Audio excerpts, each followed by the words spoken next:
So ang gihimo nato karon dinhi sa ato ang area, ang isa ka hektarya imbis nga 100 ka buok nga puno sa niyog ang ibutang, ang gihimo nato karon himuon nato og 200 ka buok. Pareha ning nakita ninyo karon kani ug kani duha.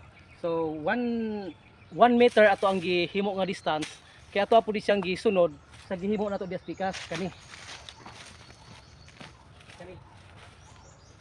Kay isa nga rason, pag namatay ang isa ka puno, napay mabilin.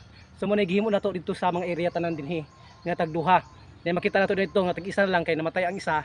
So mo dito siya. Kaysa isa nga tong itanom lang, pag namatay na, tanom na pud ka. Mas maayo man tong duha, dili na sayang panahon. Naman gimabuhi ana. So pasagdahin na lang. So mas nindot kung duha gid ang matubo para duha pud ang mamunga pag sa panahon.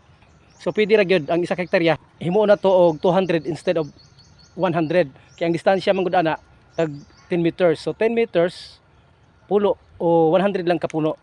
Gihimo na to og 200 ka puno ang sa hektarya.